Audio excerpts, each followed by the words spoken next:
Trade wars, rising tariffs, and shifting power. The European Union is at a crossroads. For decades, the US has been the EU's biggest export destination. But with new tariffs and growing global competition, Europe must rethink its market strategy. In this video, we'll explore how the EU can diversify beyond the US, harness purchasing power parity to find new customers, and expand into Africa, Latin America, and Asia, while also helping poorer countries increase their buying power. In 2025, the US slapped a flat 15% tariff on most EU exports. Some sectors even face the risk of 30–50% tariffs. The US currently buys about 20% of all EU exports, making it the EU's single largest trading partner. But this heavy dependence leaves Europe vulnerable. Germany alone exports €161 billion worth of goods to the US, followed by Ireland at €72 billion and Italy at €65 billion. Leading products: pharmaceuticals €120 billion, vehicles €40 billion, aircraft, cosmetics and alcohol. If tariffs increase, these sectors face serious shocks. Diversification means spreading risk across multiple markets instead of relying on just one. Studies show that deepening EU trade with partners like Japan, Canada and Mercosur could grow EU GDP more than any single US trade deal. In fact, a US-only deal adds almost no growth, but global FTAs could add 0.28% to EU GDP in a trade war scenario. So where should Europe look next? The future lies in Africa, Latin America and Asia. Africa's population will hit 2.5 billion by 2050. The African Continental Free Trade Area, AfCFTA, creates a single $3.4 trillion market.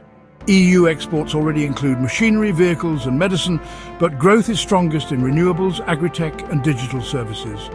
The EU-Mercosur trade deal removes tariffs on 90% of goods, unlocking EUR4B in annual benefits. EU strengths here: automobiles, machinery and green tech.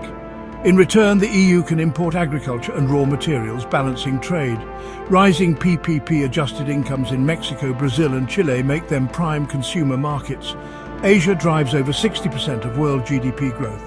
The EU already trades heavily with Japan, South Korea, Vietnam and Singapore, but needs to expand with India and ASEAN. India's 1.4 billion people and growing pharma, aerospace and green energy demand make it a top target.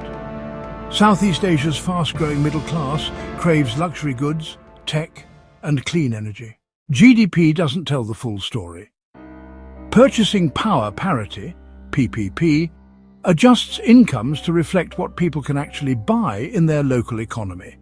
A country may look poor in GDP terms, but PPP shows that its middle class has real buying power. For example, India's GDP per capita is low, but its PPP-adjusted consumer base rivals that of developed countries. By using PPP, EU exporters can spot hidden opportunities in emerging markets. If the EU wants long-term customers, it must help poorer countries grow. How? 1. Invest in infrastructure: roads, ports, energy to reduce costs. 1. Support small businesses through microfinance and credit access. 1. Promote education and skills training to increase productivity. 1. Encourage fair trade agreements to lower local prices and increase jobs. More income means more consumers able to buy EU goods, creating a win-win cycle of growth. The EU faces risks from US tariffs, but it also has opportunities. By diversifying into Africa, Latin America and Asia, while tracking purchasing power parity and supporting local development, Europe can build stronger, fairer and more resilient trade partnerships. If you found this video insightful, give it a like, share it with friends, and let us know in the comments. Which region do you think the EU should prioritize next? Don't forget to subscribe for more deep dives into global trade and economics.